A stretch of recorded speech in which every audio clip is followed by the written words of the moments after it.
പുള്ളി അടുത്ത സമയത്ത് നടത്തിയ പ്രസ്താവന എന്താ? 10 ദിവസം കിട്ടിയാൽ മതി, ഞാൻ പാകിസ്ഥാനെ ഇല്ലാതാക്കും. വേറെ ഏത് കാര്യം പറഞ്ഞിട്ടുണ്ടെങ്കിലും എനിക്കതിൽ തർക്കമുണ്ട്. ഇത് ശരിയാ. അദ്ദേഹം വിചാരിച്ചാൽ 10 ദിവസം കൊണ്ട് പാകിസ്ഥാനെ ഇല്ലാതാക്കാം. എന്താ തെളിവെന്ന് നിങ്ങൾ ചോദിക്കും. എന്താ തെളിവെന്ന് ചോദിച്ചാൽ, ഒറ്റ രാത്രി കൊണ്ട് പാകിസ്ഥാന്റെ 10 ഇരട്ടി വലിപ്പമുള്ള ഇന്ത്യയെ അയാൾക്ക് ഇല്ലാതാക്കാമെങ്കിൽ പിന്നെ 10 ദിവസം കൊണ്ട് പാകിസ്ഥാനെ ഇല്ലാതാക്കി കൂടായിരുന്നു. അയാൾക്ക് പാകിസ്ഥാനെ ഇല്ലാതാക്കാം.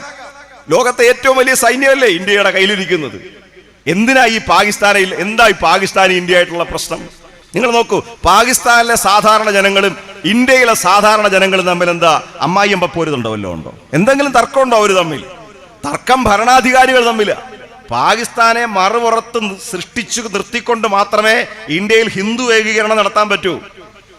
അതുകൊണ്ടാണ് നമ്മുടെ ശത്രു പാകിസ്ഥാൻ പാകിസ്ഥാൻ എന്ന് ഇവർ പറയുന്നത്. എന്തിനാ? ഇന്ത്യയിലെ ഹിന്ദുക്കളായ എഴുത്തുകാരോട് പാകിസ്ഥാനി പാൻ പറയുന്നത് എന്തിനാ? പാട്ടുകാരോട് പാകിസ്ഥാനി പാൻ പറയുന്നത് എന്തിനാ? സിനിമാ നടന്മാരോട് പാകിസ്ഥാനി പാൻ പറയുന്നത് എന്തിനാ? എന്താ കാര്യം? എന്താ? ഇതാണ് കാര്യം. പാകിസ്ഥാൻ എന്നതൊരു മുസ്ലിം രാഷ്ട്രമാണ്. മുസ്ലിം രാഷ്ട്രത്തെ ചൂണ്ടിക്കാണിച്ചുകൊണ്ട് ഇന്ത്യയിലെ ഹിന്ദുക്കളെ ഏകീകരിക്കുക, ഈ ആശയമാണ് ബാബറി മസ്ജിദ് ചെയ്തത്. അല്ലാതെ അവിടെ രാമവിഗ്രഹം വെക്കാൻ വേറെ പള്ളിയില്ലാഞ്ഞിട്ടാണോ? 964 രാമക്ഷേത്രങ്ങളുണ്ട് അവിടെ അയോധ്യയിൽ. ഈ RSSകാരൻ അറിയാവോ, ഇനി ബാബർ തർക്കത്തിന് വേണ്ടി പള്ളി പൊളിച്ചെന്നങ്ങ് ഇരിക്കട്ടെ, തർക്കത്തിന് വേണ്ടി പറയാം ബാബർ പള്ളി പൊളിച്ച്. പക്ഷേ ഇന്ത്യയുടെ വേദങ്ങളും ഇതിഹാസങ്ങളും പുരാണങ്ങളും എങ്ങനെയാ പാശ്ചാത്യർ അറിഞ്ഞത്? RSSകാർക്ക് അറിയോ? അത് ഷാജഹാൻ ചക്രവർത്തിയുടെ മൂത്ത പകന്റെ പേരാ ദാരെ. ദാരെ ചെറുപ്പത്തിലെ സംസ്കൃതം പഠിച്ചു, മദ്രസയിൽ പോയി അറബ് പഠിച്ചു, പേർഷ്യൻ ഭാഷ പഠിച്ചു, അങ്ങനെ വിവിധ ഭാഷകളിൽ പ്രാവീണ്യം നേടി ദാരയ്ക്ക് രാജ്യത്തിന്റെ ഭരണാധികാരിയാകണമെന്ന് വലിയ താല്പര്യമൊന്നുമില്ലായിരുന്നു. ഉപനിഷത്തുകളും വേദങ്ങളും 50-ൽ പരം ഉപനിഷത്തുകൾ പേർഷ്യൻ ഭാഷയിലേക്ക് തർജ്ജമ ചെയ്തു കൊടുക്കുന്നത് ഈ ദാരയാണ്. ഒരു പക്ഷേ ബാബർ ചക്രവർത്തിയുടെ കൈകൊണ്ട്, തർക്കത്തിന് വേണ്ടി എന്നാണ് ഞാൻ പറയുന്നത്, ബാബറി മസ്ജിദ് അല്ല രാമക്ഷേത്രം തകർക്കപ്പെട്ടാലും ഈ ഇന്ത്യ രാജ്യത്തിന്റെ പഴയ ദർശനങ്ങൾ പാശ്ചാത്യ ലോകം എടുക്കുന്നത് ഈ ദാരയുടെ ട്രാൻസ്ലേഷൻ, തർജ്ജമയോടുകൂടിയാണ്. ഫറാൻ എന്ന് പറയുന്ന ഒരു ക്രൈസ്തവ പാതിരിയാണ് അത് ഇംഗ്ലീഷിലേക്ക് ട്രാൻസ്ലേറ്റ് ചെയ്യുന്നത്. അങ്ങനെയാണ് പാശ്ചാത്യ ലോകം ഇന്ത്യയുടെ ഈ പാരമ്പര്യം അറിയുന്നത്. ഇതാണ് നമ്മുടെ രാജ്യത്തിന്റെ മതേതര പാരമ്പര്യം എന്ന് ഓർപ്പിക്കാൻ വേണ്ടി ഞാൻ പറഞ്ഞു. സ്വാതന്ത്ര്യ സമ്പാദന കാലത്ത് 2 രാജ്യം വേണമെന്ന് ആവശ്യപ്പെടുന്ന ഹിന്ദു രാഷ്ട്രവാദികളും ഇസ്ലാം തീവ്രവാദ വിഭാഗവും രണ്ടുപേരും ആഗ്രഹിച്ചത് ഇന്ത്യ രണ്ടാകണമെന്ന് തന്നെയാണ്. ഒന്ന് മുഹമ്മദ് അലി ജിന്നയുടെ നേതൃത്വത്തിലുള്ള പാകിസ്ഥാൻ വാദം, മറ്റൊന്ന് RSS VD സവർക്കറെ പോലുള്ള RSS നേതാക്കന്മാർ പറഞ്ഞ ഹിന്ദു രാഷ്ട്രവാദം. ഈ 2 വാദത്തെയുമാണ് നമ്മുടെ ഭരണഘടന എന്ന മഹത്തായ ഒരു ഗ്രന്ഥം കൊണ്ട് അംബേദ്കറും ഉൾപ്പെടെയുള്ള ദേശീയ നേതാക്കന്മാർ തകർത്ത് തരിപ്പണമാക്കി. ഇവിടെ നാം ശ്രദ്ധിക്കേണ്ടുന്ന ഒരു കാര്യം, മുഹമ്മദ് അലി ജിന്ന 5 നേരം നിസ്കരിച്ചിട്ട് അരനേരം പോലും നിസ്കരിക്കാൻ പോയിട്ടുള്ള ആളല്ല. മുഹമ്മദ് അലി ജിന്നയാണ് ഇസ്ലാമിന് വേണ്ടി രാഷ്ട്രം ഉണ്ടാക്കാൻ പരിശ്രമിച്ചയാൾ. പക്ഷേ മുഹമ്മദ് അലി ജിന്ന പള്ളിയിൽ പോയിട്ടുള്ള ആളല്ല. ഇസ്ലാമികമായ ഒരു ഇസ്ലാം മതവിശ്വാസി അനുഷ്ഠിക്കേണ്ട കർമ്മങ്ങളിൽ നിന്നെല്ലാം അദ്ദേഹം മാറി നിന്നിരുന്നു. അദ്ദേഹം ചുരുട്ട് വലിക്കുമായിരുന്നു. ഇസ്ലാമിന് ഹറാമായിട്ടുള്ള മദ്യം അദ്ദേഹം ഉപയോഗിക്കുകയായിരുന്നു. അദ്ദേഹം പാശ്ചാത്യ വേഷം അനുകരിച്ചുകൊണ്ട് കോട്ട് ധരിക്കുമായിരുന്നു. ആ മുഹമ്മദ് അലി ജിന്ന മതവിശ്വാസിയോ മതപരമായി ജീവിച്ചിരുന്ന ഒരാളെയല്ല. പക്ഷെ അദ്ദേഹമാണ് ഒരു മതരാഷ്ട്രത്തിന് വേണ്ടി വാദിച്ചത്. രണ്ടാമത്തെയാൾ VD സവർക്കറാണ്. ഹിന്ദു മതവിശ്വാസികളിൽ മഹാഭൂരിപക്ഷവും വിഗ്രഹ ആരാധനക്കാരാണ്. നമ്മുടെ ചുറ്റിലും തന്നെ എത്രയോ നോക്കിയാൽ നിങ്ങൾക്ക് ധാരാളം ക്ഷേത്രങ്ങൾ കാണാം. അത് വിഗ്രഹത്തിൽ അധിഷ്ഠിതമായ ക്ഷേത്രം. ഓച്ചറ എന്ന ക്ഷേത്രം മാത്രമാണ് ഒരു പക്ഷേ വിഗ്രഹമില്ലാത്ത ക്ഷേത്രമായിട്ട് നമ്മുടെ ചുറ്റുപാടും കാണുന്നത്. ബാക്കി എല്ലാ സ്ഥലങ്ങളിലും വിഗ്രഹമുണ്ട്. ഓച്ചറയിൽ തന്നെ ഉപദേവതമാരുടെ വിഗ്രഹങ്ങളുണ്ട്, തൊട്ടപ്പുറത്തൊക്കെ ഉണ്ട്, പ്രധാനപ്പെട്ട സ്ഥലത്തില്ലെന്ന് മാത്രമേ ഉള്ളൂ. പക്ഷേ VD സവർക്കർ ഒരു ക്ഷേത്രത്തിലും പോയിട്ടില്ല, ഒരു വിഗ്രഹത്തെയും ആരാധിച്ചിട്ടില്ല, ഒരമ്പലത്തിലും പോയിട്ടില്ല, ഒരു വഴിപാടും കഴിച്ചിട്ടില്ല. ഹിന്ദുമതത്തിന്റെ സാധാരണ നടപടിക്രമങ്ങളിലൂടെ അയാൾ സഞ്ചരിച്ചിട്ടില്ല. അയാളുടെ വാദവും ഹിന്ദു രാഷ്ട്രവാദമായിരുന്നു. അതുകൊണ്ട് ഹിന്ദു രാഷ്ട്രത്തിനും ഇസ്ലാമിക രാഷ്ട്രത്തിനും വേണ്ടി നേതൃത്വം കൊടുത്ത 2 പേരും ഈ മതത്തിന്റെ ദർശനത്തോടോ അതിന്റെ പുണ്യത്തോടോ അതിന്റെ നന്മയോടോ ഒന്നും തന്നെ താല്പര്യം ഉണ്ടായിരുന്നവരല്ല. അപ്പോൾ നമ്മൾ മനസ്സിലാക്കേണ്ടത് മതവിശ്വാസികളെ തങ്ങളുടെ താല്പര്യത്തിന് വേണ്ടി ഉപയോഗിക്കുകയാണ് മതരാഷ്ട്രവാദികളും മത തീവ്രവാദികളും ചെയ്യുന്നത് എന്ന യാഥാർത്ഥ്യ ബോധം ഈ സമരത്തിന്റെ പശ്ചാത്തലത്തിലെങ്കിലും നമ്മൾ വിലയിരുത്തുകയും ചർച്ച ചെയ്യുകയും വേണം. ഇന്ത്യയുടെ ലിഖിതപ്പെടുത്തിയ ഒരു രാജ്യചരിത്രം അല്ലെങ്കിൽ ഭരണാധികാരികളുടെ ചരിത്രം എന്ന് പറയുന്നത് ഒരു 2500 കൊല്ലമേ ആയിട്ടുള്ളൂ. എഴുതപ്പെട്ട ചരിത്രം. ആ 2500 കൊല്ലത്തിന് മുമ്പ് മുതൽ മുഗൾ രാജവംശത്തിന്റെ അവസാന ഘട്ടം വരെ, ബ്രിട്ടീഷുകാരുടെ ഈസ്റ്റ് ഇന്ത്യ കമ്പനി വരുന്നത് വരെ നമുക്ക് കണ്ടെത്താൻ കഴിയാവുന്നത്, ചരിത്ര വിശകലനത്തിൽ എത്തിച്ചേരാൻ കഴിയാവുന്നത് ഒരു 6 മഹാചക്രവർത്തിമാരാണ്. നൂറുകണക്കിന് ആളുകൾ രാജ്യം ഭരിച്ചിട്ടുണ്ട്. ഇപ്പം മുഗൾ രാജവംശം തന്നെ 303 വർഷത്തെ പഴക്കമുണ്ട്. മുഗൾ രാജവംശം. അതിൽ നമ്മൾ ഒരു മഹാചക്രവർത്തിയെ മാത്രമേ തൽക്കാലം പരിഗണിക്കുന്നുള്ളൂ.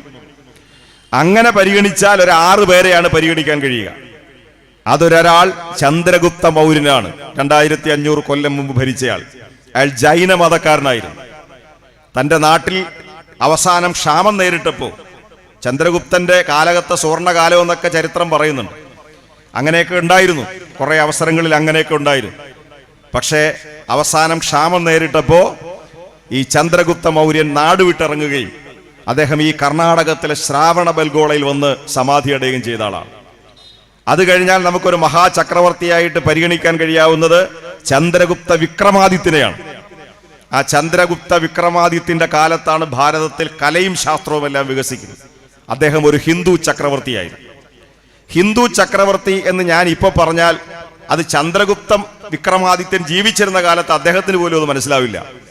കാരണം ആ കാലത്ത് ഇന്ത്യയിൽ ഹിന്ദു മതം എന്നൊരു മതം പ്രചാരത്തിലേ ഇല്ല. ഇന്ത്യയിൽ ബുദ്ധമതം ഉണ്ടായിരുന്നു, ജൈനമതം ഉണ്ടായിരുന്നു, പാഴ്സി മതം ഉണ്ടായിരുന്നു.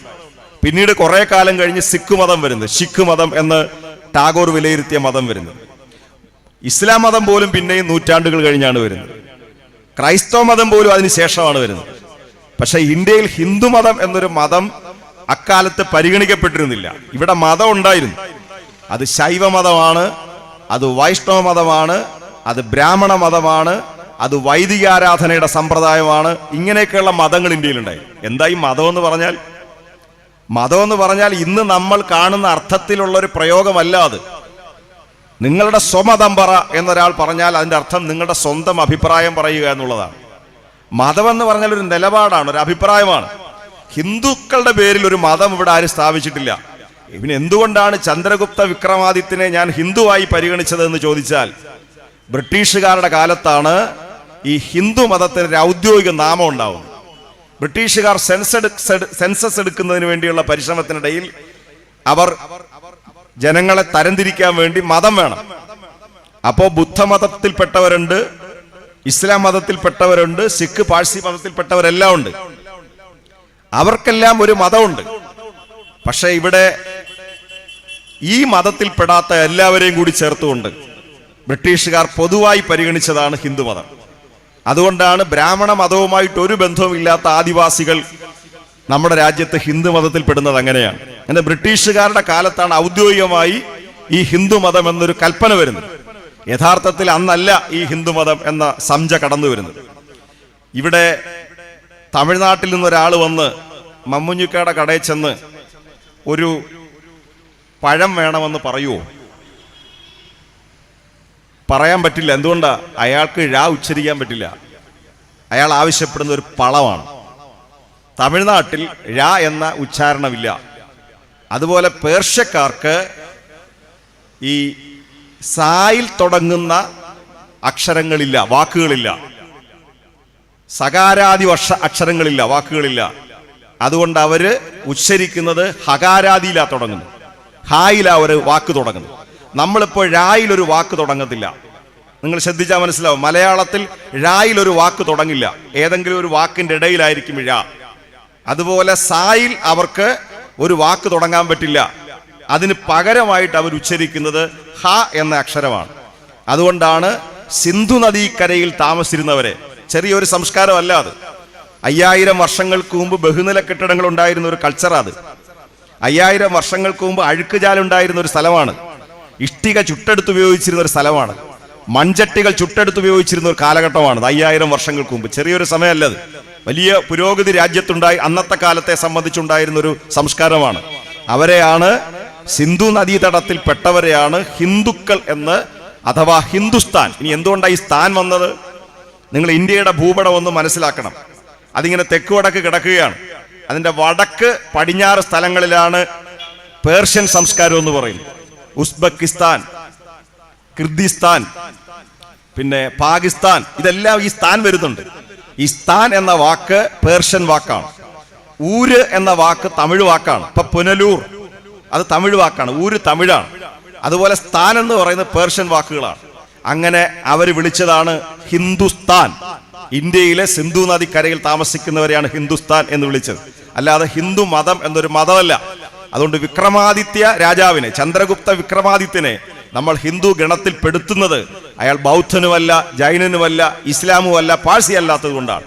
പിന്നെ നമുക്ക് കണ്ടെത്താൻ കഴിയാവുന്ന ഒരു മഹാരാജാവ് അശോക ചക്രവർത്തിയാണ്. ബുദ്ധമതക്കാരനായിരുന്നു അശോക ചക്രവർത്തി. യുദ്ധങ്ങൾ വെടിഞ്ഞയാളാണ്. യുദ്ധം എന്ന് പറഞ്ഞാൽ ചെറിയ യുദ്ധമൊന്നുമല്ല. കലിംഗ യുദ്ധം. ആയിരക്കണക്കിന് ആളുകൾ ശിരസറ്റ് തെരുവിലൂടെ ഒഴുകുന്ന ചോര കണ്ടുകൊണ്ട് ആയുധം മടക്കിയ ആളാണ് അശോക ചക്രവർത്തി. ആ അശോക ചക്രവർത്തി കഴിഞ്ഞാൽ പിന്നെ നമുക്കൊരു മഹാനായിട്ടുള്ള ആളിനെ കണക്കാക്കാൻ പറ്റുന്നത് ഹർഷവർദ്ധനൻ എന്ന ചക്രവർത്തിയാണ്. അത് ഈ അശോകന്റെ അതേ മതത്തിൽപ്പെട്ട, ബൗദ്ധ മതത്തിൽപ്പെട്ട ആളാണ് ഹർഷവർദ്ധനൻ. പിന്നീട് നമുക്ക് കണക്കാക്കാൻ കഴിയാവുന്ന ഒരു ഹിന്ദു ചക്രവർത്തി വിജയനഗര സാമ്രാജ്യത്തിന്റെ അധിപനായിരുന്ന കൃഷ്ണദേവരായരാണ്. ഞാൻ എന്തുകൊണ്ടാണ് ഈ വൈകിയ വേളയിൽ രാജാക്കന്മാരുടെ ചരിത്രം പറയുന്നത് എന്ന് ചോദിച്ചാൽ, നമ്മുടെ മതേതരത്വത്തിന്റെ ഒരു പാരമ്പര്യം പറയാൻ വേണ്ടിയിട്ടാണ്. കൃഷ്ണദേവരായർ, അദ്ദേഹത്തെ ഹിന്ദു മതത്തിൽപ്പെടുത്താം. നമുക്ക് അവസാനമായിട്ട് പറയാനുള്ള ചക്രവർത്തി അക്ബർ ചക്രവർത്തിയാണ്. ചില ആളുകൾ ഭക്ഷണം കഴിക്കുമ്പോൾ ഇഷ്ടമുള്ള സാധനം അവസാന സമയത്തേക്ക് മാറ്റിവെക്കും. അതുപോലെ ഞാൻ ഈ അക്ബർ ചക്രവർത്തിയുടെ കാര്യം പറയാൻ അവസാനത്തേക്ക് എടുത്തിരിക്കുകയാണ്. ഈ കാലഘട്ടം നോക്കിയാൽ അക്ബർ ചക്രവർത്തി അവസാനത്തെ രാജാവല്ല. അക്ബർ ചക്രവർത്തി മുഗൾ രാജവംശത്തിലെ ബാബർ, ഹുമയൂൺ, അക്ബർ, ജഹാംഗീർ, ഷാജഹാൻ, ഔറംഗസീബ്, ഇങ്ങനെയാണ് മുഗൾ രാജവംശത്തിന്റെ ഒരു പാരമ്പര്യം എന്ന് പറയുന്നത്. മുഗൾ രാജവംശത്തിന്റെ സ്ഥാപകൻ എന്ന് പറയുന്നത് ബാബറാണ്. ബാബർ കഴിഞ്ഞാൽ പിന്നെ ഹുമയൂൺ ചക്രവർത്തിയാണ്. ഹുമയൂണിന്റെ മകനാണ് അക്ബർ. അക്ബറിന്റെ മകനാണ് ജഹാംഗീർ. ജഹാംഗീറിന്റെ മകനാണ് ഷാജഹാൻ. ഷാജഹാന്റെ മകനാണ് ഔറംഗസീബ്. ഈ അക്ബർ ചക്രവർത്തിയെ അശോകന്റെ പ്രതിപുരുഷൻ എന്നാണ് ചരിത്രത്തിൽ രേഖപ്പെടുത്തിയിട്ടുള്ളത്. അശോകന്റെ ഗർഭപാത്രത്തിൽ നിന്ന് ഉണ്ടായ ആളാണ് അക്ബർ എന്നുവരെ ചില ചരിത്ര പണ്ഡിതന്മാർ പറയുന്നുണ്ട്. കാരണം ഈ അക്ബറാണ് ദിന്നിലാഹി എന്ന ദൈവത്തിന്റെ മതം എന്ന പേരിൽ ഒരു പ്രത്യേക മതം സ്ഥാപിച്ചു. ഈ അക്ബർ നെറ്റിയിൽ കുങ്കുമം ചാർത്തിയിരുന്നു. അക്ബർ അടിയുടുപ്പിട്ടിരുന്നത് പാഴ്സിക്കാരുടേതാണ്. അക്ബർ കല്യാണം കഴിച്ചത് രജപുത്ര വനിതയാണ്. അക്ബറുടെ കുട്ടിയെ പഠിപ്പിച്ചത് ഒരു കത്തോലിക്ക പുരോഹിതനാണ്. അക്ബർ കഴിച്ചിരുന്നത് സസ്യാഹാരമാണ്. അക്ബർ ചെയ്ത ഏറ്റവും വലിയ ഒരു സാംസ്കാരിക പ്രവൃത്തി എന്ന് പറഞ്ഞാൽ ഇന്ത്യയിലെ പുരാണവും വേദവും അമീഖുസു എന്ന പണ്ഡിതനെ ഉപയോഗിച്ചുകൊണ്ട് പേർഷ്യൻ ഭാഷയിലേക്ക് മൊഴിമാറ്റം നടത്തിച്ച ആളാണ്. ഇതാണ് അക്ബർ. നോക്കൂ, ഏത് മതത്തിൽപ്പെടുത്തും അക്ബറെ? അടിസ്ഥാനപരമായി ജനിച്ചത് ഇസ്ലാമിൽ. എല്ലാ ദിവസവും സുബഹ് മുതൽ ഈശ വരെയുള്ള നിസ്കാരം നടത്തും, ഒരു കുഴപ്പമില്ല, 5 നേരവും നിസ്കരിക്കും. പക്ഷേ നെറ്റിയിൽ കുങ്കുമക്കുറി ഇടുമായിരുന്നു. ഇപ്പൊ ഈ കുങ്കുമക്കുറി കേരളത്തിലെ ഒരു രാഷ്ട്രീയ വിഷയമാണെന്ന് ഓർക്കണം, അല്ലേ? ചേരാവള്ളി പള്ളിക്കകത്ത് അടുത്തുള്ള ഒരു പാവപ്പെട്ട സ്ത്രീ എന്നിട്ട് എൻ്റെ കുട്ടിയുടെ കല്യാണം നടക്കുന്നില്ല, നിങ്ങളെല്ലാം കൂടെ ഒന്ന് സഹായിക്കണം. എല്ലാ ദിവസവും ഈ വാങ്കുവിളി ഞാൻ കേൾക്കാറുണ്ട്. ഞാൻ ഇസ്ലാം മത വിശ്വാസിയല്ല. ഇത് കേട്ടപ്പോൾ പള്ളി കമ്മിറ്റിക്കാർ പറഞ്ഞു, അതിനെന്താ, ഞങ്ങളെല്ലാവരും കൂടെ നിങ്ങളെ സഹായിക്കാം. പള്ളിമുറ്റത്ത് പന്തലൊരുങ്ങി. ആ പന്തലിൽ കല്യാണ പെണ്ണ് വന്നു. ആ പന്തലിൽ കല്യാണം നടക്കുന്ന സമയത്ത് ഇസ്ലാമിലെ വിവാഹം പോലെ കൈ ചേർത്ത് പിടിച്ചൊരു കരാറുണ്ടാക്കുകയല്ല ചെയ്തത്, മറിച്ചൊരു ഹിന്ദു മത പുരോഹിതൻ ആ പള്ളിക്കകത്ത് കയറുന്നു. അയാളുടെ കഴുത്തിൽ പൂണൂലുണ്ട്. അയാൾ ഹിന്ദു മതാചാരപ്രകാരം ആ കല്യാണം നടത്തുന്നു. അതിന് നേതൃത്വം കൊടുക്കുന്നത് പള്ളിയിലെ ഇമാം ഉൾപ്പെടെയുള്ള ആളുകൾ നേതൃത്വം കൊടുത്തുകൊണ്ടിരിക്കുകയാണ്. ഈ മതസൗഹാർദ്ദ, ഈ ഐക്യം കണ്ടപ്പോ ചിലർക്ക് സൂഹിക്കുന്നതേയില്ല. 3-ാമത്തെ ദിവസം എറണാകുളത്ത് പാവക്കുളം ക്ഷേത്രത്തോടനുബന്ധിച്ച് ഒരു ഹാളിൽ ഈ പൗരത്വ ബില്ലിനെ ന്യായീകരിച്ചുകൊണ്ട് ചില ഹിന്ദു RSS വിഭാഗത്തിൽപ്പെട്ട സ്ത്രീകൾ അവിടെ ഒരു പരിപാടി നടത്തുന്നു. അതിൽ നടത്തുന്ന വിഷലിപ്തമായ പ്രസംഗം സഹിക്കവയ്യാതെ ഒരു സ്ത്രീ എഴുന്നേറ്റ് പറഞ്ഞു, നമ്മൾ എന്തിനാണ് ഇങ്ങനെ വിഷലിപ്തമായി ഈ പ്രചരണം നടത്തുന്നത്? നമ്മുടെ രാജ്യത്തിന് നിരക്കുന്നതല്ല. അപ്പൊ ചാടി വീണു സംഘാടകരായ സ്ത്രീകൾ. അവരെ ആക്രമിച്ചു, അവരെ വളഞ്ഞിട്ട് ചീത്ത വിളിച്ചു. നിങ്ങൾ ജീവനോടുകൂടി രക്ഷപ്പെടുന്നത് ഞങ്ങളുടെ മര്യാദ കൊണ്ടാണെന്ന് പറഞ്ഞു. എന്നിട്ട് ഒരു സ്ത്രീ അക്രാമകമായി ചാടി വീണിട്ട് അവരോട് പറഞ്ഞു, എടി, ഈ നെറ്റിയിൽ എന്തിനാ കുങ്കുമക്കുറി ഇട്ടിരിക്കുന്നതെന്നറിയാവോ? എനിക്ക് 2 പെൺമക്കളാ ഉള്ളത്, അവരെ കാക്ക കൊത്തിക്കൊണ്ടുപോകാതിരിക്കാനാണ് ഈ കുറി ഇട്ടിരിക്കുന്നത്. 2-3 ദിവസത്തേക്ക് എൻ്റെ വീട്ടിൽ അത്യാവശ്യം പണിക്ക് വരുന്ന ഒരു ആളുണ്ട്. അയാൾക്കൊരു ഇച്ചിരി ഒരു സ്പെല്ലിംഗ് മിസ്റ്റേക്ക് ഉള്ള ആളാണ്. ആ പുള്ളിക്കാരൻ വന്നിട്ട് എൻ്റെ വൈഫിനോട് ചോദിച്ചു, ടീച്ചറെ കുങ്കുമം ഇരിപ്പുണ്ടോ എന്ന് ചോദിച്ചു. അയാൾ പറഞ്ഞു, ഇവിടെ ആരും ഉപയോഗിക്കത്തില്ല, ഇവിടെ എന്താ കാര്യം? ഞാൻ ദാ വരുന്നതെന്ന്. ഇവൻ അയലത്ത് വീട്ടിൽ പോയി കുറച്ച് കുങ്കുമം വാങ്ങിച്ചുകൊണ്ട് വന്നു. ഞാൻ നോക്കിയപ്പോൾ ഇയാൾ പ്ലാവിലോട്ട് കയറുന്നു. ഞാൻ ചോദിച്ചു, എന്തിനിടെ പ്ലാവേ കയറുന്നത്? സാറേ, കടയിലൊക്കെ പറയുന്നത് സാറേ, ഈ മാങ്ങയും ചക്കയൊക്കെ പഴുത്ത് നിന്ന് കാക്ക കൊണ്ടുപോകത്തില്ല, അതിനകത്ത് കുങ്കുമം തൊട്ടാൽ ഇതൊന്നും കൊണ്ടുപോകത്തില്ലെന്ന് പറഞ്ഞ് ഇവൻ മേളിൽ കയറി കുങ്കുമം തൊട്ടുകൊണ്ടിരിക്കുകയാണ്. ഇയാൾ ഇതൊന്നും മനസ്സിലാക്കിയിട്ടില്ല. അയാൾക്ക് പൗരത്വം എന്തുവാ ഇതെന്തോന്നും അയാൾക്കറിയില്ല. കടയിൽ പറയുന്നത് കേട്ടു കുങ്കുമം തൊട്ട് കഴിഞ്ഞാൽ എവിടെ എത്തി നിൽക്കുന്നു എന്നുള്ളത് നമ്മൾ ആലോചിച്ച് നോക്കുക. നമ്മുടെ സമൂഹത്തെ കൃത്യമായി വിഭജിച്ചുകൊണ്ടിരിക്കുകയാണ്. അവിടെയാണ് അക്ബർ ചക്രവർത്തി കുങ്കുമധാരിയായി നടക്കുക, പാഴ്സിയുടെ വസ്ത്രം ധരിക്കുക, രജപുത്ര വനിതയെ കല്യാണം കഴിക്കുക, കത്തലിക് പുരോഹിതനെ കൊണ്ട് മകനെ പഠിപ്പിക്കുക, സസ്യാഹാരം കഴിക്കുക. ഇങ്ങനെ ചെയ്ത ഒരു ചക്രവർത്തിയാണ് മുഗൾ രാജവംശത്തിൽ അക്ബർ. അക്ബർക്ക് ഇത്രയും മഹിമയുണ്ടെങ്കിൽ മുഗൾ രാജവംശത്തിലെ ഓരോ ചക്രവർത്തിക്കും ഓരോ പ്രാധാന്യമുണ്ട്. അശോക ചക്രവർത്തിക്ക്, ബുദ്ധമതക്കാരനായ അശോക ചക്രവർത്തിക്ക് ഒരു പ്രാധാന്യമുണ്ട്. 21-ാം നൂറ്റാണ്ടിൽ നമ്മൾ ജീവിക്കുമ്പോൾ BC 5-ാം നൂറ്റാണ്ട് മുതൽ, അതായത് 2500 വർഷം മുതലുള്ള നമ്മുടെ ഈ മഹാചക്രവർത്തിമാരാരെങ്കിലും മനുഷ്യനെ തമ്മിലടിപ്പിക്കാനാണോ പരിശ്രമിച്ചത്? ഇസ്ലാം 800 വർഷം ഇന്ത്യ ഭരിച്ചവരാണ് കേട്ടോ. 300 അല്ല, 300 മുഗൾ രാജവംശമാണ്. ലോധി വംശം മുതൽ ഇങ്ങോട്ട് 800 വർഷം ഭരിച്ചവരാണ്. ഇവിടെ അക്രാമകമായ ഒരു മതപ്രചാരണമാണ്, മതപരിവർത്തനമാണ് നടത്തിയതെങ്കിൽ 79% ഇന്ത്യയിൽ നിന്ന് ഹിന്ദുക്കളായിരിക്കില്ല.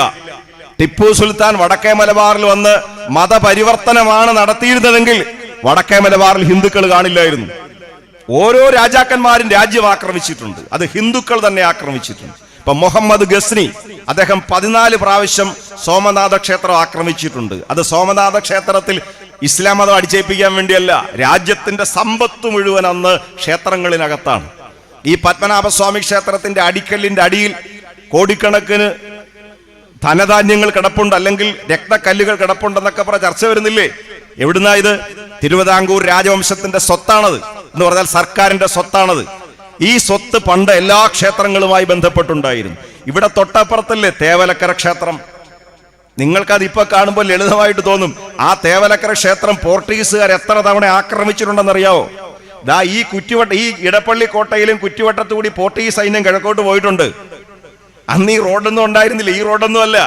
നമ്മുടെ ഈ പ്രദേശം എന്ന് പറഞ്ഞാൽ എത്ര ചരിത്ര കാലടികൾ പതിഞ്ഞിട്ടുള്ളതെന്നറിയോ? പോർട്ടുഗീസുകാർ ഇവിടെ വന്നിട്ട് ഈ തേവലക്കര ക്ഷേത്രം ആക്രമിക്കണമെങ്കിൽ അതിനകത്ത് സമ്പത്തുണ്ടായിരുന്നു. ഈ രാജാക്കന്മാരെല്ലാം ക്ഷേത്രങ്ങളും പള്ളികളും ഒക്കെ ആക്രമിച്ചിട്ടുണ്ട്. കാര്യം എന്താ? സമ്പത്ത് കൈയടക്കാൻ വേണ്ടിയാ, അല്ലാതെ മതം അടിച്ചേൽപ്പിക്കാൻ വേണ്ടിയല്ല. RSS ഇപ്പൊ പ്രചരിപ്പിക്കുന്നത് വിദേശികൾ വന്ന് ഇവിടുത്തെ ക്ഷേത്രങ്ങളെല്ലാം കൊള്ളയടിച്ചുകൊണ്ട് പോയി എന്ന രൂപത്തിലാണ് ഇപ്പൊ പ്രചരിപ്പിച്ചുകൊണ്ടിരിക്കുന്നത്. അപ്പൊ ഈ മഹാരാജാക്കന്മാരെല്ലാം അവരുടെ കാലഘട്ടത്തിൽ അവർ നടത്തിയിട്ടുള്ള തെറ്റായ ഒരുപാട് പ്രവർത്തനങ്ങളുണ്ട്. അതുകൊണ്ടാണ് രാജഭരണം തന്നെ ലോകത്തില്ലാതാക്കിയത്.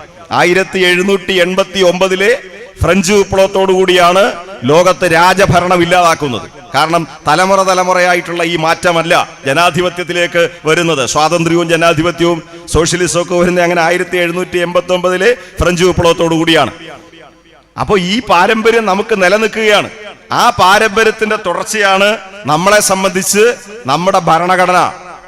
അതുകൊണ്ടാണ് ഇന്ത്യ വിഭജിതമാകുന്ന ഘട്ടം വന്നപ്പോ പാകിസ്ഥാൻ എന്ന മതരാഷ്ട്രം ഉണ്ടാകുന്നു. എന്താ അവിടുത്തെ അവസ്ഥ? മര്യാദയ്ക്കൊരു ജുമാ നിസ്കാരത്തിൽ നിങ്ങൾക്ക് പങ്കെടുക്കാൻ പറ്റുമോ പാകിസ്ഥാനിൽ പോയിട്ട്? പാകിസ്ഥാനിൽ ഇസ്ലാം വിഭാഗത്തിൽ തന്നെ സംഘർഷമുണ്ട്. അഹമ്മദിയ മുസ്ലിമും അവിടുത്തെ പൊതു മുസ്ലിങ്ങളും തമ്മിൽ. അഹമ്മദിയക്കാർ പറയുന്നത് എന്താ? അവസാനത്തെ പ്രവാചകൻ നബി തിരുമേനിയായിട്ടാണ് ലോകത്തെങ്ങുമുള്ള ഇസ്ലാമിസ്റ്റുകൾ കാണുന്നത്. പക്ഷെ അഹമ്മദിയക്കാർ പറയുന്നത് അങ്ങനെയല്ല, അവർക്കൊരു പ്രവാചകനുണ്ട്. ഈ സംഘർഷം അവിടെ നടക്കുക. 2% അഹമ്മദിയരാവുള്ളേ. മിക്കവാറും ഉള്ള എല്ലാ വെള്ളിയാഴ്ച നിസ്കാരത്തിനും ജുമായിക്കും ബോംബ് സ്ഫോടനം നടക്കുകയാണ്. പാകിസ്ഥാൻ ഇന്ത്യ ഒരുമിച്ചാണ് ഉണ്ടായത്. പക്ഷെ 25 വർഷം കഴിഞ്ഞപ്പോൾ പാകിസ്ഥാൻ 2 രാഷ്ട്രമായി മാറി. അതിലൊരു രാഷ്ട്രമാണ് ബംഗ്ലാദേശ്. ആ പാകിസ്ഥാനിൽ സമാധാനമില്ല. എത്ര പ്രസിഡന്റുമാർ തൂക്കിക്കൊല്ലപ്പെട്ടു, എത്ര പ്രസിഡന്റുമാർ ബോംബേർ കൊല്ലപ്പെട്ടു. സൈന്യത്തിന് എപ്പോഴും അധികാരം പിടിക്കാം. അതാണ് ആ പാകിസ്ഥാനെ പോലെ ഇന്ത്യ ആക്കാൻ നോക്കുക. അതുകൊണ്ടാണ് അന്ന് തലയുള്ളവർ കരസേനയ്ക്കൊരു മേധാവി, കടൽ സേനയ്ക്കൊരു മേധാവി, ആകാശസേനയ്ക്കൊരു മേധാവി. ഇതിന്റെ മൂന്നിന്റെയും കൂടെ നേതൃത്വം പ്രസിഡന്റിന്. പ്രസിഡന്റ് ഇത് ചെയ്യണമെങ്കിൽ മന്ത്രിസഭയുടെ തീരുമാനം, അംഗീകാരം ഇങ്ങനെ കൊണ്ടുവച്ച അതിന്റെ പേരില്ല. BJP ഇപ്പൊ എന്താ ചെയ്തേ? ജനറൽ റാവത്ത് എന്ന് പറയുന്ന ഒരു ഒട്ടനെ പിടിച്ച് ഇതിന്റെ മൂന്നിന്റെയും കൂടെ ക്യാപ്റ്റനാക്കി വെച്ചിരിക്കുകയാണ്. എന്ന് പറഞ്ഞാൽ എപ്പോഴും നരേന്ദ്രമോദിക്ക് ഈ സൈന്യത്തെ ഉപയോഗിച്ച് ഇത് പിടിക്കണോ? ജനങ്ങൾ സമ്മതിക്കുമെന്ന് തോന്നുന്നില്ലല്ലോ. ജനങ്ങൾ സമ്മതിക്കാൻ സാധ്യതയില്ല. ബാബറി മസ്ജിദ് തകർത്ത എന്തുകൊണ്ടാ? ഇന്ത്യയിലെ ഹിന്ദുക്കളെയും മുസ്ലിങ്ങളെയും രണ്ടാക്കിയെടുക്കണം. എന്തിനാ 370 എടുത്തു കളഞ്ഞത്? അവിടെ മുസ്ലിം ഭൂരിപക്ഷ പ്രദേശമാണ് കാശ്മീർ. ആ കാശ്മീരിനെ കൈക്കലാക്കണം. ഹിന്ദുക്കളെയും മുസ്ലിങ്ങൾക്കും ഒരേ നിയമമെന്നുള്ള പൊതുധാരണ കൊണ്ടുവരണം. ഇതാണ് അവിടെ ചെയ്തത്. പക്ഷേ നിങ്ങൾക്ക് മണിപ്പൂരിൽ പോകണമെങ്കിലേ, എടപ്പള്ളിക്കോട്ടക്കാരെങ്കിലും മണിപ്പൂരിൽ പോകണമെങ്കിൽ, ഇന്ത്യയുടെ ഒരു സ്റ്റേറ്റാണ്, നിങ്ങൾക്ക് ഒരു വിദേശ രാജ്യത്ത് പോകുന്നത് പോലെ എളുപ്പമല്ല. ILP എടുക്കണം, ഇന്നർ ലൈൻ പെർമിറ്റ് എടുക്കണം. നിങ്ങൾക്ക് മേഘാലയ പോകണമെങ്കിൽ ഇന്നർ ലൈൻ പെർമിറ്റ് എടുക്കണം. നിങ്ങൾക്ക് നാഗാലാൻഡിൽ പോകണമെങ്കിൽ ഇന്നർ ലൈൻ പെർമിറ്റ് എടുക്കണം. പ്രത്യേക പതാക വരെ ഉണ്ട് അവിടെ. മണിപ്പൂരിനും മേഘാലയത്തിനും നാഗാലാൻഡിനും ഉള്ള പ്രത്യേക പദവി എന്തുകൊണ്ട് ജമ്മു കാശ്മീരിനില്ല? അതാണ് മുസ്ലിം ഹിന്ദു വിഭജനം ഉണ്ടാക്കുക എന്നുള്ളതാണ്. നിങ്ങൾക്ക് ഭൂട്ടാനിൽ പോകണമെങ്കിൽ ഒരു ID കാർഡ് കൈവച്ചിരുന്നാൽ മതി. ഇന്ത്യയുടെ അതിർത്തി രാജ്യമായിട്ടുള്ള ബംഗാൾ എന്ന സ്റ്റേറ്റിന്റെ കിഴക്കേറ്റത്ത് കിടക്കുന്ന ഭൂട്ടാൻ കൃത്യമായിട്ട് അതിർത്തി, ഞാൻ നേരിട്ട് പോയിട്ടുള്ള ആളാണ്. ദാ ഈ ഒരു റോഡ് അതിർത്തിയാണെങ്കിൽ ഇത് ഇന്ത്യയും അപ്പുറത്തെ കടകൾ, ആ റോഡിനപ്പുറത്ത് കാണുന്ന കടകൾ ഭൂട്ടാനുമാണ്. അത്ര അതിർത്തി മാത്രമേ നമുക്ക് ഭൂട്ടാനുമായിട്ടുള്ളൂ. ആ ഭൂട്ടാനിൽ പോകാൻ ഒരു വോട്ടേഴ്സ് ID മതി. ആധാർ പോരാ കേട്ടോ, വോട്ടേഴ്സ് ID. നിങ്ങൾ നേപ്പാളിൽ പോകണമെങ്കിൽ ഗോരഖ്പൂരിൽ ട്രെയിൻ ഇറങ്ങാം. എന്ന് പറഞ്ഞാൽ ഈ യോഗി ആദിത്യനാഥിന്റെ പാർലമെന്റ് മണ്ഡലമാണ് ഗോരഖ്പൂർ. അവിടെ നിങ്ങൾക്ക് ട്രെയിനിൽ ഇറങ്ങിയിട്ട് ടാക്സി എടുത്ത് വേണമെങ്കിൽ പോകാം. അതല്ലെങ്കിൽ ഡൽഹിയിൽ നിന്ന് കാഠ്മണ്ഡു വിമാനത്താവളത്തിൽ ഇറങ്ങാം. ഒരു വോട്ടേഴ്സ് ID മതി. തൊട്ടടുത്ത 2 രാജ്യങ്ങളിൽ പോകാൻ നമുക്ക് വോട്ടേഴ്സ് ID മതിയെങ്കിൽ നമ്മുടെ തന്നെ 2-3 സംസ്ഥാനത്ത് പോകണമെങ്കിൽ നമുക്ക് ILP പെർമിറ്റ് എടുക്കണം, ഇന്നർ ലൈൻ പെർമിറ്റ് എടുക്കണം. അപ്പോൾ ഇതിലെല്ലാം കാണിക്കുന്നത് വിവേചനമാണ്. ഈ വിവേചനത്തിന്റെ ഭാഗമായിട്ടാണ് ഏറ്റവും അവസാനം പൗരത്വ നിയമം പാസ്സാക്കിയെടുത്തിരിക്കുന്നത്. ഈ പൗരത്വ നിയമത്തിന്റെ ഏറ്റവും വലിയ അപകടം, ഇത് നടപ്പിലാക്കാൻ പരിശ്രമിച്ചത് പാർലമെന്റിനകത്ത് അമിത്ഷാ പറഞ്ഞത് ഇത് പോപ്പുലേഷൻ രജിസ്റ്ററുമായിട്ട് ബന്ധപ്പെടുത്തുക എന്നുള്ളതാണ്. NPR, നാഷണൽ പോപ്പുലേഷൻ രജിസ്റ്റർ, ദേശീയ ജനസംഖ്യ കണക്കെടുപ്പ്, ആ കണക്കെടുപ്പിൽ ബന്ധപ്പെടുത്തുമെന്നാണ്. അതിന്റെ ഭാഗമായിട്ടാണ് അതിനകത്ത് 2-3 ചോദ്യങ്ങൾ 2011 അധികമായിട്ട് വരുത്താൻ ശ്രമിച്ചത്. 2021 സെൻസസിന്റെ സമയമാണ്. 10 വർഷം കൂടുമ്പോഴാണ് ബ്രിട്ടീഷുകാരുടെ കാലം മുതൽ സെൻസസ് എടുക്കുന്നത്. ആ സെൻസസിൽ 2-3 ചോദ്യങ്ങൾ അധികം വരുന്നു. പിതാവിന്റെ പേര് ചോദിക്കുന്നു, മാതാവിന്റെ പേര് ചോദിക്കുന്നു, പിതാവിന്റെ ജനന സ്ഥലം ചോദിക്കുന്നു, ജനനത്തിന്റെ തെളിവ് ചോദിക്കുന്നു. പിതാവിന്റെ ഇന്ത്യൻ പൗരനാണോ പിതാവ്, അല്ലെങ്കിൽ മാതാവ് ഇന്ത്യൻ പൗരയാണോ? ഈ ചോദ്യങ്ങൾ വരും. ഈ ചോദ്യങ്ങൾ വരുമ്പോഴോ നിങ്ങൾ നിങ്ങളുടെ വാപ്പയുടെ പേര് പറയും, അച്ഛന്റെ പേര് പറയും. വാപ്പയുടെ പേരോ ഒരുവിധപ്പെട്ടവരൊക്കെ പറയും, വാപ്പയുടെ പേര് പറയും. അതിന്റെ വാപ്പയുടെ പേരോ വീട്ടിൽ ചെന്ന് ചോദിക്കണം എന്ന അവസ്ഥയാകും. ഇനി വാപ്പയുടെ വാപ്പ ഇവിടെ ജീവിച്ചിരുന്നുള്ള തെളിവെന്താ? ഒന്നുകിൽ ആധാരത്തിന്റെ കോപ്പി കാണിക്കണം, ടാക്സ് റെസിപ്റ്റ് കോപ്പി കാണിക്കാം, ജനന നടന്ന സ്ഥലത്തിന്റെ രേഖ കാണിക്കാം. ഇതൊക്കെ പഴയ ആളുകൾക്കെല്ലാം കിട്ടുമോ? നിങ്ങൾക്ക് പന്മന പഞ്ചായത്ത്, ഇടപ്പള്ളിക്കോട്ട പന്മന പഞ്ചായത്താണല്ലോ, പന്മന പഞ്ചായത്തിൽ പോയി നിങ്ങൾക്ക് 69 മുമ്പുള്ള ഒരു ജനന സർട്ടിഫിക്കറ്റ് വാങ്ങിക്കാവോ? 900, ഞാനിത് കേൾക്കുന്ന ആരെങ്കിലും RSSന്റെ ആശയഗതിക്കാരുണ്ടെങ്കിലോ, ഇനി RSSന്റെ ആശയഗതിക്കകത്ത് വലിയ കുഴപ്പമൊന്നുമില്ല എന്ന് വിചാരിക്കുന്ന ഹിന്ദു സഹോദരന്മാരുണ്ടെങ്കിലോ, അവർക്ക് വേണ്ടി ഞാൻ പറയുകയാണ്, 969 മുമ്പ് നിങ്ങൾക്ക് ഈ പഞ്ചായത്തിലോ മുനിസിപ്പാലിറ്റിയിലോ കോർപ്പറേഷനിലോ പോയി നിങ്ങളുടെ ജനന മരണ സർട്ടിഫിക്കറ്റ് കോപ്പി എടുക്കാൻ പറ്റുമോ? ഇല്ല. എന്തുകൊണ്ടാ? 969 ജനന മരണം പഞ്ചായത്തിൽ രജിസ്റ്റർ ചെയ്യണം നിയമം വരുന്നത്. അതുകൊണ്ട് അതിനുമുമ്പ് രേഖയില്ല. അപ്പൊ ജനനം എങ്ങനെ കണക്കാക്കുന്നത്? വയറ്റാട്ടിമാരോടാ ചോദിക്കുന്നത്. ഇപ്പൊ നിങ്ങൾക്ക് കുറുപ്പ് ഡോക്ടർ അവിടോ വല്യത്തിന്റെ അവിടെ പോയി ജനന നോക്കാം, നഴ്സുമാർ കുറിച്ച് വെച്ചിട്ടുണ്ട് അല്ലേ? പണ്ടത്തെ ഏത് സർട്ടിഫിക്കറ്റാണ് എടുക്കുന്നത്? വയറ്റാട്ടിയോട് ചോദിക്കും. വയറ്റാട്ടിയെ വിളിച്ചുകൊണ്ട് വരും. ആ തച്ചുമേലെ മമ്മൂഞ്ഞ് മേടത്തിലാന്നാ എനിക്ക് തോന്നുന്നത്. അവന്റെ ഇളയ ഒരു പെങ്ങളുണ്ടായിരുന്നു പള്ളിമുക്കി കെട്ടിച്ചത്. അത് അടുത്ത മഴക്കാലത്താണ്. ഇതൊക്കെയാണ് അമ്മൂമ്മയുടെ കയ്യിലുള്ള പരിപാടി. ഈ സാധനം വെച്ചുകൊണ്ട് പൗരത്വ രേഖ പൂരിപ്പിക്കാൻ പറ്റുമോ? അതുകൊണ്ട് നമ്മൾ പറയുന്നത് എന്താ? നിങ്ങളിപ്പോ പ്രചരണം കൊടുക്കുന്നത് നുഴഞ്ഞു കയറ്റക്കാരായ മുസ്ലിങ്ങളെ മാത്രമേ ഞങ്ങൾ ഈ പ്രശ്നത്തിൽ ഇടപെടുത്തുന്നുള്ളൂ, ബാക്കി ഇവിടെ നിൽക്കുന്നവർക്ക് കുഴപ്പമില്ല എന്ന് പറയുമ്പോൾ നിങ്ങൾ അംഗീകരിക്ക്. ഇവിടെ നിൽക്കുന്ന മുസൽമാൻ, ഇവിടെ നിൽക്കുന്ന ഹിന്ദു, അയാൾ പൗരനാണ് തെളിയിക്കാൻ നിങ്ങൾക്ക് വോട്ട് ചെയ്ത് നിങ്ങൾ തെരഞ്ഞെടുപ്പ് നടത്തിയപ്പോൾ തെരഞ്ഞെടുപ്പ് കമ്മീഷൻ അംഗീകരിച്ച ഒരു ഷീറ്റ് നമ്മുടെ ഇരിപ്പുണ്ടല്ലോ. എന്താ അത്? നമ്മുടെ വോട്ടേഴ്സ് കാർഡ്. നമ്മുടെ വാപ്പയുടെ പേര് പറയുന്ന, അച്ഛന്റെ പേര് പറയുന്ന, അഡ്രസ്സ് പറയുന്ന, വയസ്സ് പറയുന്ന ഒരു കാർഡ് നമ്മുടെ ഇരിപ്പുണ്ടല്ലോ. ഈ കാർഡ് വെച്ചോണ്ടാണല്ലോ ഇയാൾ പ്രധാനമന്ത്രിയായേ. നമ്മളല്ലെങ്കിൽ ആരെങ്കിലും വോട്ട് ചെയ്തിട്ടാണല്ലോ പ്രധാനമന്ത്രിയായേ. അങ്ങനെ പ്രധാനമന്ത്രിയായ ആള് പറയാണ് ഈ വോട്ടേഴ്സ് ഐ ഡി ഞാൻ അംഗീകരിക്കുന്നില്ലെന്ന് പറഞ്ഞാൽ എന്ത് ചെയ്യാൻ പറ്റും? ഈ വോട്ടേഴ്സ് ഐ ഡി അംഗീകരിക്കും നിങ്ങൾ, എന്നിട്ട് നാഷണൽ പോപ്പുലേഷൻ രജിസ്റ്റർ തയ്യാറാക്ക്, ജനസംഖ്യ രജിസ്റ്റർ തയ്യാറാക്ക്, അതിന്റെ അടിസ്ഥാനത്തിൽ പൗരത്വം കൊടുക്ക്. അതുപോലെ പിന്നെ വേറൊരു സാധനം ഉണ്ടല്ലോ, ആധാർ. നമ്മൾ ആധാറിനകത്തോട്ട് നോക്കിയാൽ നമ്മുടെ പടമല്ല കാണുന്നത്, അയലത്തുകാരുടെ പടമാണ് കാണുന്നത്. ചില കുടുംബകലകം തന്നെ ഉണ്ടായിട്ടുണ്ട്. നമ്മളുമായിട്ടൊരു ബന്ധമില്ലാത്ത പടമാണ് ആധാറിൽ. ആധാർ വെച്ച് ഇയാള് അംഗീകരിക്കത്തില്ല. പിന്നെന്ത് വേണമെന്നാ പറയുന്നത്? അതിനെയാണ് ഈ നാട്ടിൽ അപകടകരമായ ഈ നിയമം ഇതാണ് ബാധിക്കുന്നത്. അതുകൊണ്ടാണ് നമ്മൾ പറഞ്ഞത് ഈ രാജ്യത്തെ ഏറ്റവും വലിയ പൗരനാരാ? ഇന്ന് ഇന്ത്യയിൽ ജീവിച്ചിരിക്കുന്ന ഒന്നാമത്തെ പൗരൻ ഇന്ത്യൻ യൂണിയൻ പ്രസിഡന്റാ. അത് നിങ്ങൾ അംഗീകരിക്കത്തില്ല. കാരണം വാരണാസി ക്ഷേത്രത്തിൽ കയറാൻ ചെന്നപ്പോൾ മൂപ്പിലാനെ ഓടിച്ച് രാംനാഥ് കോവിന്ദനെ ഇയാൾ പ്രസിഡന്റ് ഒക്കെ ഇഷ്ടപ്പെട്ട് നാളെ മുതൽ വരണ്ടാന്ന് പറഞ്ഞു അല്ലേ? പണ്ട് ഇവിടെ ഫർണിച്ചർ പണി നടത്തിക്കൊണ്ടിരിക്കുന്ന ഒരാൾ നല്ലപോലെ പണിയും, പക്ഷെ മുതലാളിക്ക് മനസ്സിലായി ഇവന്റെ പണി കൊള്ളത്തില്ല. അപ്പൊ പിറ്റേന്ന് വിളിച്ചിട്ട് മേശിരി വിളിച്ചിട്ട് മേശിരി പണിയൊക്കെ ഇഷ്ടപ്പെട്ട് നാളെ മുതൽ വരണ്ടാന്ന് പറഞ്ഞു. ഇന്ത്യൻ യൂണിയൻ പ്രസിഡന്റിനോടാ പറഞ്ഞേ. എന്താ? വാരണാസി ക്ഷേത്രം സന്ദർശിക്കാൻ പോയ രാജ്യത്തിന്റെ ഒന്നാമത്തെ പൗരനോടാ പറഞ്ഞേ നിങ്ങൾ ജാതി അടിസ്ഥാനത്തിലൂടെ കയറാൻ പറ്റില്ല. അപ്പോഴാണ് കേരളത്തിൽ 23 പട്ടികജാതി വിഭാഗത്തിൽപ്പെട്ടവരെ പൂജാരിമാരായിട്ട് നിയമിച്ച ഒരു സ്റ്റേറ്റാണ് കേരളം. അതാണ് കേരളം വ്യതിരിക്തമായിട്ട് നിൽക്കുന്നത്. അവിടെ അങ്ങോട്ട് കയറാൻ പറ്റത്തില്ല, മുറ്റത്തോട്ടി എല്ലാം പറ്റത്തില്ല. പോട്ടെ, ഇന്ത്യൻ യൂണിയൻ പ്രസിഡന്റ് ആണല്ലോ ഒന്നാമത്തെ പൗരൻ. Fakhruddin Ali Ahmed Indian union president ആയിരുന്നല്ലോ. അദ്ദേഹത്തിന്റെ 2ാം തലമുറയ്ക്ക് ആസാമിൽ പൗരത്വം കിട്ടിയില്ല. നേരത്തെ ഇവിടെ സൂചിപ്പിക്കപ്പെട്ട സനാഉള്ള ഖാൻ കാർഗിൽ യുദ്ധകാലത്ത് പാകിസ്ഥാനോട് പൊരുതിയതാ. അന്നേരം ഈ നരേന്ദ്രമോദി ഐസ്ക്രീം കഴിച്ചുകൊണ്ട് എവിടെ ഇരിക്കുക? കാർഗിൽ യുദ്ധകാലത്ത് പൊരുതിയതാണ്. ആസാമിലെ മുഖ്യമന്ത്രി ഉൾപ്പെടെയുള്ളവർക്ക് പൗരത്വം ഇല്ല. ഇവരെക്കാൾ വലിയ പൗരന്മാരാരാ നാട്ടിൽ? ഇതാണ് സംഭവിച്ചത്. അതുകൊണ്ടാണ് നമ്മൾ പറയുന്നത് ഈ കേരളത്തിലെ ഗവൺമെന്റ് പറഞ്ഞെന്താ, കേരളത്തിന്റെ മുഖ്യമന്ത്രി പറഞ്ഞെന്താ? മലപ്പുറത്താണ് അദ്ദേഹം നടത്തിയ ഒരു വികാരപരമായ പ്രസംഗം. ആ പ്രസംഗത്തിൽ അദ്ദേഹം പറഞ്ഞു, മലപ്പുറത്തെ കോട്ടക്കുന്ന് സാക്ഷി, ഈ കൂടി നിൽക്കുന്ന ജനം സാക്ഷി. എന്താ ഈ 2 സാക്ഷിക്ക് വലിയ അർത്ഥമുണ്ട്. മലപ്പുറം കോട്ടക്കുന്നെന്ന് പറഞ്ഞാൽ മലയാള രാജ്യം എന്നൊരു നാട് സ്വന്തമായിട്ടുണ്ടാക്കി ബ്രിട്ടീഷുകാർക്കെതിരെ പൊരുതി, ബ്രിട്ടീഷുകാർ പിടിച്ചു കെട്ടിക്കൊണ്ടുവന്ന് കൈകെട്ടി കണ്ണ് കെട്ടി നിർത്തിയിട്ട് പുറകിൽ നിന്ന് വെടിവെക്കാൻ ഒരുങ്ങിയപ്പോ എന്റെ കണ്ണിന്റെ കെട്ടഴിച്ച് എന്റെ മുമ്പിൽ നിന്ന് എന്റെ നെഞ്ചിന് നേർക്ക് വെടിവെക്കട പട്ടികളെ എന്ന് ബ്രിട്ടീഷുകാരോട് പറഞ്ഞ വാര്യംകുന്നത്ത് കുഞ്ഞഹമ്മദ് ഹാജി തൂക്കിലേറ്റപ്പെട്ട സ്ഥലമാണ്, കൊല്ലപ്പെട്ട സ്ഥലമാണ് മലപ്പുറം കോട്ടക്കുന്ന്. ആ കോട്ടക്കുന്നിനെ സാക്ഷി നിർത്തി ഒരു മുഖ്യമന്ത്രി പറയുക, ഈ ജനങ്ങളെ സാക്ഷി നിർത്തി പറയുക, ഇവിടെ പൗരത്വ രജിസ്റ്റർ, പൗരത്വ നിയമം കേരളത്തിൽ നടപ്പിലാക്കുന്ന പ്രശ്നമേ ഇല്ല എന്ന് പറഞ്ഞു. ഇങ്ങനെ പറയാൻ ഇന്ത്യയിൽ എല്ലായിടവും ഉള്ള മുഖ്യമന്ത്രിമാർ തയ്യാറല്ല. കാരണം ഒരു ശക്തമായ നിലപാട് വേണം ഇതിനകത്ത്.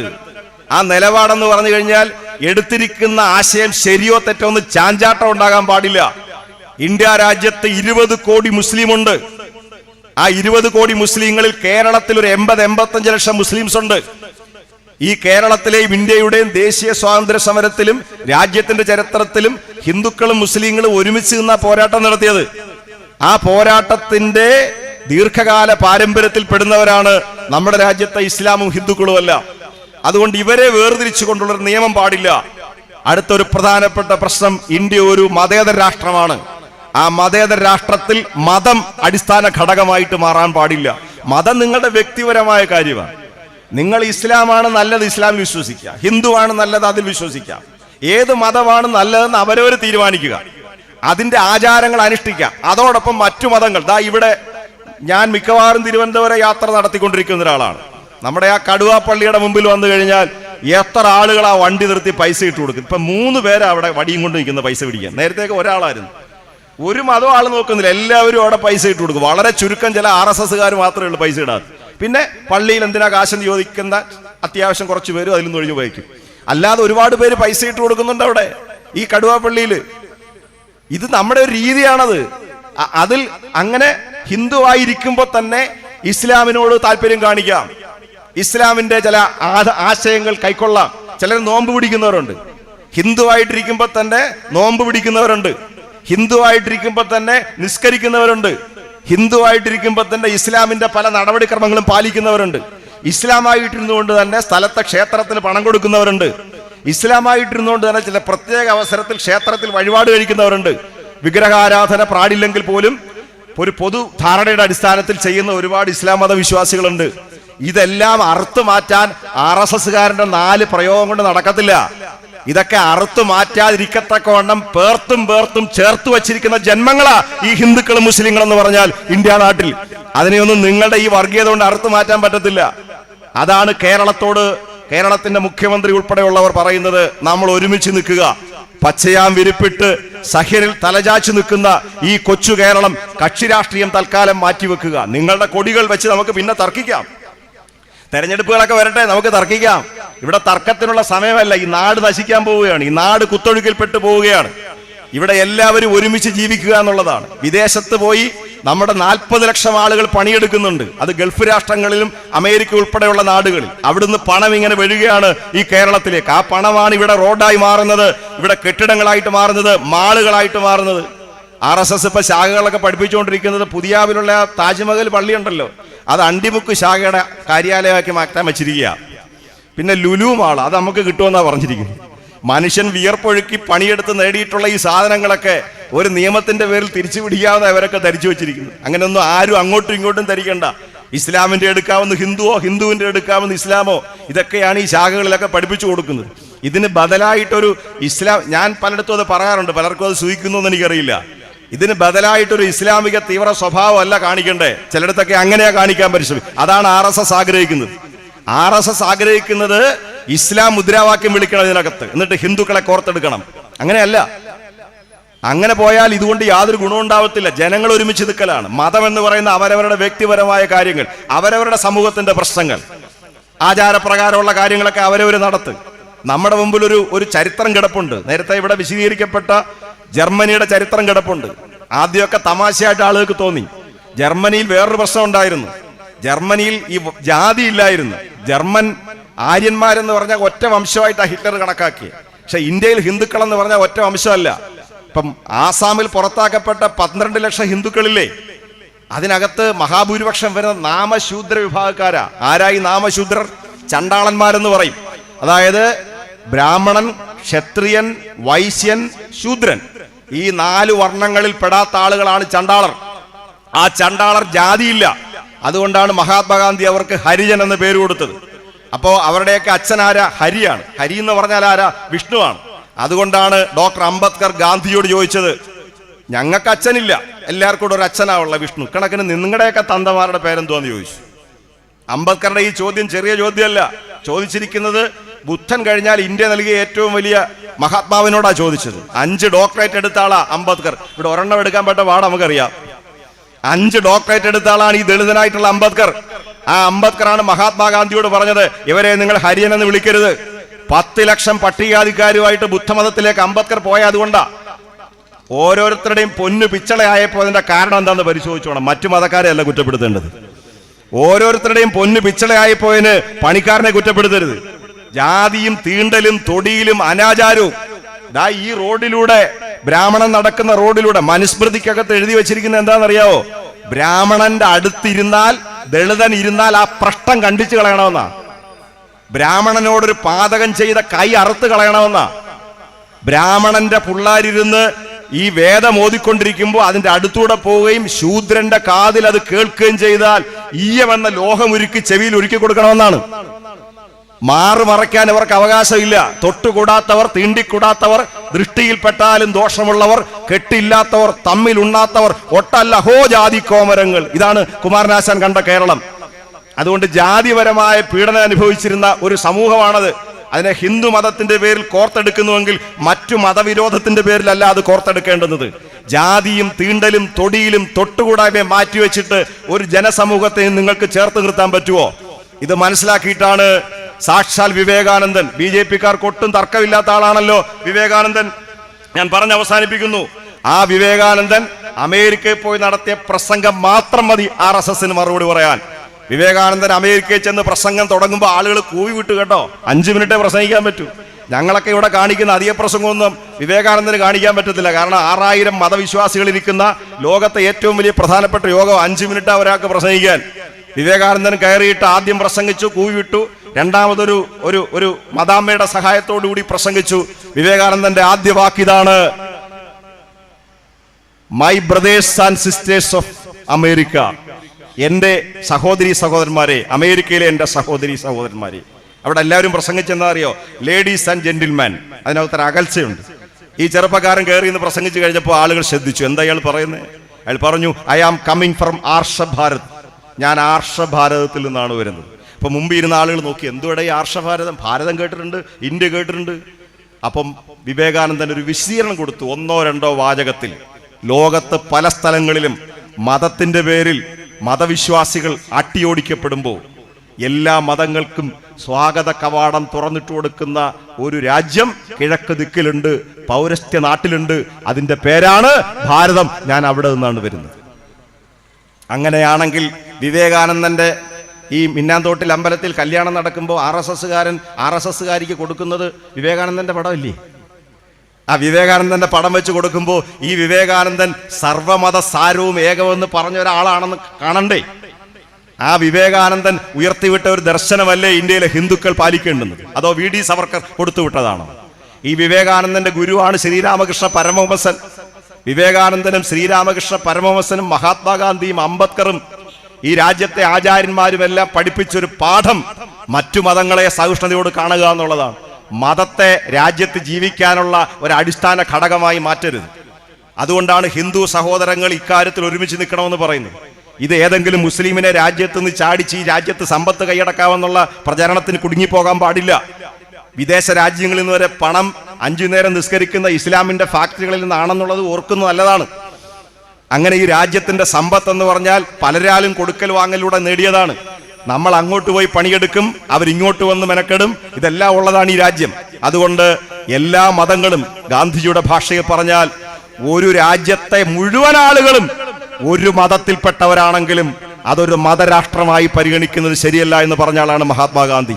ആ പറഞ്ഞതിന്റെ പേരിലാണ് 1948 ജനുവരി മാസം 30 ആ എല്ലിച്ച ശരീരത്തിലേക്ക് 3 വെടിയുണ്ട പായിച്ച് കൊലപ്പെടുത്തി. ആ മഹാത്മാവിനെ കൊലപ്പെടുത്തിയവർക്ക് ഈ രാജ്യം കൊലപ്പെടുത്തുന്ന ഒരു ബുദ്ധിമുട്ടും കാണത്തില്ല. അതുകൊണ്ട് നമ്മൾ ആഗ്രഹിക്കുന്നത് ഈ രാജ്യമാണ്. ഒരു കവി പാടിയില്ലേ ഈ സമരകാലത്ത്, എൻ്റെ ഉപ്പൂപ്പമാരുടെ കബറിടം തുറന്ന് പരിശോധിച്ചു കഴിഞ്ഞാൽ അവരുടെ മയ്യത്തിന്റെ നെഞ്ചത്ത് ബ്രിട്ടീഷുകാരന്റെ ബൂട്ടിന്റെ അടയാളം കാണാം. ആ ബൂട്ടിന്റെ പുറത്ത് നോക്കിയാൽ നിന്റെയൊക്കെ നാവിന്റെ അടയാളം കാണാം എന്ന് പറഞ്ഞത് ഈ രാജ്യത്തെ സ്വാതന്ത്ര്യ സമരകാലത്തിൽ ഒറ്റുകൊടുത്തവരെ കുറിച്ചാണ്. ഇന്ത്യ ഗേറ്റിൽ ചെന്ന് നോക്കിയാൽ കാണുന്ന 95,000 പേരുകളിൽ, സ്വാതന്ത്ര്യ സമര സേനാനികളുടെ പേരുകളിൽ 65,000 മുസ്ലിമായി മാറിയത് ഏതെങ്കിലും ഒരു മതപുരോഹിതൻ പ്രതികരിച്ചതിന്റെ പേരിലല്ല, മറിച്ച് ഈ രാജ്യം എന്റേതാണ്, പാകിസ്ഥാൻ അല്ല എന്റേത്. അല്ലാഹു അക്ബർ എന്ന് വിളിക്കുന്ന അതേ ലാഘവത്തോടുകൂടി അല്ലെങ്കിൽ അതേ ഗൗരവത്തോടുകൂടി ഭാരതമാതാ കീ ജയ് എന്ന് വിളിക്കാനും ഈ രാജ്യത്തെ മുസൽമാന് കഴിയും എന്നുള്ളത് കൊണ്ടാണ് 65,000 പേർ അവിടെ സ്വാതന്ത്ര്യ സമര സേനാനികളുടെ പേരിൽ കൊത്തിവെക്കപ്പെട്ടത് എന്ന് മാത്രം സൂചിപ്പിച്ചുകൊണ്ട് ഗാന്ധിജിയുടെ മുദ്രാവാക്യമുണ്ട്, ഈശ്വരു അല്ലാ തേരേ നാം. ഈശ്വരനും അല്ലായും ഒരേ നാമങ്ങളാണ്, ഈശ്വരനും അല്ലായും ഒരേ നാമങ്ങളാണ് എന്ന ഒരു മന്ത്രോച്ചാരണവുമായി നമുക്ക് ഈ രാജ്യത്തിന്റെ ഐക്യം മുന്നോട്ട് ഉറപ്പിച്ചുകൊണ്ട് ഈ നാട് നമ്മുടേതാണ്, ഇത് വിഭജിക്കാൻ വരുന്നവൻ്റെതല്ല എന്ന് പറയണമെങ്കിൽ നമ്മുടെ മനസ്സിൽ വർഗീയതയുടെ യാതൊരു കാലുഷ്യം ഉണ്ടാകാൻ പാടില്ല.